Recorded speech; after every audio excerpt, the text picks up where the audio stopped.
C'est quoi le Credit Score américain? Si tu as pour intention de venir en Amérique, si tu y vis déjà et n'as jamais entendu parler de Credit Score, ou le pire des cas, tu es bloqué dans le piège du Credit Score américain depuis plusieurs années et cherches tout moyen pour y sortir, cette vidéo est faite pour toi. Je suis aussi passé par là et j'ai pu m'échapper. Je suis ravi de partager mon expérience avec toi afin de t'aider. Si quelqu'un m'avait parlé de cela il y a quelques années, je serais sûrement déjà millionnaire en dollars aujourd'hui. Bienvenue sur ma nouvelle série Comprendre le système américain, épisode 2. Aujourd'hui, nous allons parler du Credit Score.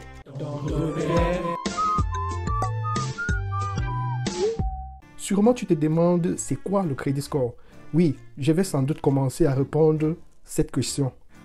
Le Credit Score est, en fait, un nombre à 3 chiffres allant de 300 à 850, mis sur pied par le système américain pour tous nous manipuler. Tu comprendras mieux cette manipulation dans les prochains épisodes de la série Comprendre le système américain créé par ton repère. En effet, le Credit Score est placé dans 5 catégories. Poor crédit ou très mauvais crédit, allant de 300 à 579. Fair crédit ou mauvais crédit, allant de 580 à 669. Good crédit ou bon crédit, allant de 670 à 739. Very good crédit ou très bon crédit, allant de 740 à 799. Excellent crédit ou crédit excellent, allant de 800 à 850. Moi, je suis presque à la catégorie excellente. Cela ne veut pas dire que j'ai assez d'argent. Cette information montre juste que je suis assez crédible auprès des banques et toute autre institution, et même des autres Américains. Et vous savez que si vous draguez une fille ici aux États-Unis et vous dites que vous avez un très mauvais credit score, elle va vous barrer, gars. Oui, cela montre à quel point le credit score a une grosse importance ici aux États-Unis. Également, avoir un bon credit score veut tout simplement dire que vous ne vivez plus aux dépens du crédit. Et je crois que c'est une grosse richesse pour moi, car, à mon avis, il n'y a rien de pire que de laisser à votre génération que du crédit. Mieux vaut ne rien laisser. En passant, si vous avez la famille en Amérique, demandez-leur quel est leur credit score. Sûrement, certains auront même honte de vous le dire. Oui, essayez. Vous me donnez en commentaire leur réponse. Parce que comme je le disais plus haut, ton credit score est en fait la crédibilité. Ton credit score est en fait la mesure des degrés de crédibilité dans ce pays. Plus il est bas, cela veut dire que vous n'êtes pas assez crédible aux États-Unis. Et quelqu'un qui n'est pas crédible est celui à qui personne ne veut faire confiance. Et c'est très dangereux. Pour acheter un bien ou accessoire à crédit, cela sera impossible ou alors bien plus compliqué. Et j'imagine que vous n'aimeriez pas mettre vos bottes dans ce genre. Et j'imagine que vous n'aimeriez pas mettre vos pieds dans ce genre de bottes. Oui, je sais qu'il y a des exceptions. Des personnes qui ont un mauvais credit score et parviennent à réaliser plusieurs choses. Mais je n'entrerai pas dans ce genre de sujet aujourd'hui. Restons juste dans le sujet en grosso modo. Parlons de crédit et de credit score en langage facile, en africain. La crédibilité est en fait au niveau de confiance envers les autres, comme je le disais tantôt. Prenons un exemple très banal pour mieux expliquer ce concept en africain. On va parler de l'histoire d'un jeune Camerounais appelé Yann. Il vit à Douala, à la capitale économique. Il est célibataire et presque toute sa famille vit dans un village de l'Ouest Cameroun. En Afrique, comme dans plusieurs autres pays, plusieurs jeunes vivent sur salaire après salaire. Je parle de ceux qui n'ont pas un gros revenu mensuel, bien sûr. Avant la fin du mois, le salaire est le plus souvent déjà fini et ils attendent le prochain salaire. Pour éviter de mourir affamé ou de se voir manger du gravier et boire de l'eau, très tôt le matin pour le petit déjeuner, le jeune Africain Yann ira prendre le crédit du pain chargé avec beurre chocolaté aux Sénégalais du quartier. Vous-même, vous savez comment les Sénégalais savent bien charger le pain beurre chocolaté. Pour éviter d'oublier ce crédit, le boutiquier note donc ce crédit dans un cahier. Déjà, il a tracé un tableau avec le nom, le jour, la dette ou les dettes prises et le montant total de toute la dette. À midi, Yann a encore faim. Il n'est pas un robot. Yeah. Il va voir la mère Bamenda pour prendre un plat de héros à crédit, bien sûr, parce qu'il n'a plus d'argent, il est fauché, il est broke. Elle fait pareil. Pour ne pas oublier, elle écrit dans son cahier de dettes, comme le Sénégalais l'a fait plus haut. Le soir, avant de se coucher, Yann a une famine agressive et décide d'aller prendre une tête de poisson brisée plus à l'eau à la mer ivoirienne du Carrefour. Elle fait pareil pour ne pas oublier, elle note ce crédit dans son cahier de dettes. Comme le Sénégalais et la mère Bamenda, gardez cette anecdote quelque part dans votre cerveau, on y reviendra. Avant cela, laissez-moi vous éclaircir un concept.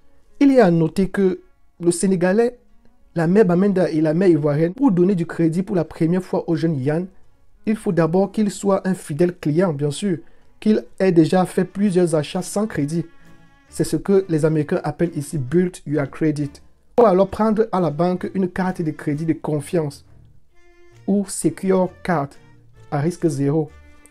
Je vous conseille de toujours commencer par cette étape. Donc, vous allez à la banque prendre une carte de crédit dans laquelle vous mettez votre propre argent, $300, $500 en fonction de vos moyens.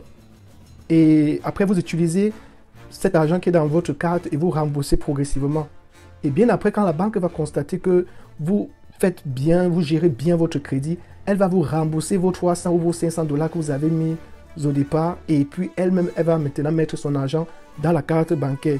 Et vous allez continuer le processus. Et cela se fait sans problème. Mais beaucoup de personnes suivent ce processus à la lettre et sans problème jusqu'au jour qu'elles deviennent des gourmands. C'est là où les problèmes commencent. Des gourmands comment? Elles veulent utiliser la carte plus que les moyens qu'elles ont dans leur poche. On va revenir dessus dans nos prochains épisodes. Cette série va être très longue. J'espère que vous avez vos popcorn. Ou alors vos maïs grillés en Afrique. Continuons notre histoire. Voici donc la fin du mois. Le salaire est tombé. Yann a tellement de dettes au point où il ne peut pas tous les payer et il est soldé à la fois. Il paye son loyer, bien sûr. Et comme tout jeune garçon, il veut impressionner la nouvelle vacancière du quartier. Il achète une nouvelle paire de tennis. Pourtant, il est endetté. Gardez bien cette phrase que je viens de dire. Pourtant, il est endetté. Il achète des gadgets, un jeu vidéo. Il ravitaille la maison en vivre frais. Ah, c'est ok. Il envoie de l'argent à ses cousins au village. Quelque part à Babadjou, Toumanka, Bamelo. C'est amusant. Et il ne pense même pas à rembourser ni le crédit du Sénégalais, ni celui de la mère Bamenda, encore moins celui de la mère ivoirienne. Attention aux Ivoiriens. Ah, continue à blaguer, Yann. Voici donc les palabres commencent. Et il va commencer à dire que les ancêtres l'ont attaché au village avec la sorcellerie. Laisse-moi rire. À la fin du mois, tous ces créanciers, c'est-à-dire le boutiquier sénégalais, la mère Bamenda, la mère ivoirienne, vont tous aller dans une société qui peut être Equifax, Experian ou TransUnion, ici aux États-Unis. Ça, c'est juste le cas des États-Unis. Alors, dites-vous qu'en Afrique, il y a aussi une société comme ça, où lorsque vous prenez les crédits à toutes les sociétés ou à n'importe qui, on peut reporter ça à la société-là. Donc ici aux États-Unis, ce sont les 3 sociétés que je viens de citer. Et là donc, cette information sera enregistrée et publiée à toutes les autres boutiques du quartier et même du pays entier que Yann prend du crédit et il ne rembourse pas. Et cela va donc être enregistré dans une liste rouge. Et faites attention, ne soyez jamais enregistré dans la liste rouge parce que ça serait très mauvais pour vous. Vous allez voir la suite dans les prochaines séries, vous allez comprendre de quoi je parle. Naturellement, Yann évitera le mois prochain d'aller soit chez le Sénégalais, soit chez la mère Bamenda ou soit chez la mère ivoirienne parce qu'il les doit et il n'a pas payé son crédit. Parce que s'il va, il demande encore le crédit, on va dire que paye d'abord l'ancienne dette. Vous connaissez cette phrase-là. Moi aussi, je la connais parce que je l'ai entendue plusieurs fois. Il ira maintenant voir la Libanaise ou bien le Nigérien ou alors l'Éthiopien pour acheter peut-être autre chose. Commencer à buller son nouveau crédit et quelque chose de ce genre. Mais malheureusement, tous ces gens vont refuser parce que chaque commerçant a sa liste rouge des clients qui ont pris le crédit aux autres et qui n'ont pas payé, qui est à la dernière page de leur cahier de dette, qui a été envoyé par les sociétés d'Equifax ou bien Experian ou TransUnion ici, dans le cas des États-Unis. Et guess what? Le nom de Yann figure naturellement dans cette liste rouge. Pour ceux qui ont bien compris l'histoire, si on veut mettre Yann dans une des 5 catégories de porteurs de cartes de crédit, il sera dans quelle catégorie? Je vous donne quelques secondes pour répondre dans les commentaires. Et en passant, n'oubliez pas de mettre un pouce bleu, de liker la vidéo, de la partager et de s'abonner. Parce que la série Comprendre le système américain va faire boum boum boum. Vous allez comprendre un tas de choses aux États-Unis. Bien. La réponse est bien sûr poor credit ou très mauvais crédit, allant de 300 à 579. Yann a un très mauvais crédit score et ne peut plus avoir de dette au quartier, dans toute la ville et même dans tous les pays africains. Il a même été chassé de la société où il travaillait parce qu'il avait trop de problèmes. Il gérait mal son salaire au point de ne même plus avoir l'argent pour le taxi. Je dis pour le taxi. et finalement, il n'a même plus pu payer son loyer et le bailleur l'a aussi mis à la porte. Comment éviter de vous trouver dans la même situation que Yann, ici aux États-Unis d'Amérique? Si en Afrique, cette situation est encore un peu gérable, puisque vous pouvez même aller manger chez le voisin ou chez votre cousin, ici aux États-Unis d'Amérique, être dans la même situation que Yann, vous allez être dans un gros problème. J'ai dit gros combien de fois? C'est une figure de style. Le fait d'insister sur quelque chose pour y mettre plus de lumière.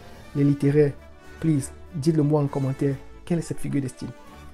On va voir ceux qui ont bien fait le baccalauréat. Bien, nous sommes presque à la fin de cette vidéo, mais plusieurs épisodes restent à venir, dans lesquels je vais vous donner mes secrets, comment augmenter votre crédit score ou comment le maintenir le plus haut possible. Abonnez-vous et activez la cloche de notification pour ne pas rater la prochaine épisode de la série Comprendre le système américain créé par Ton Repère.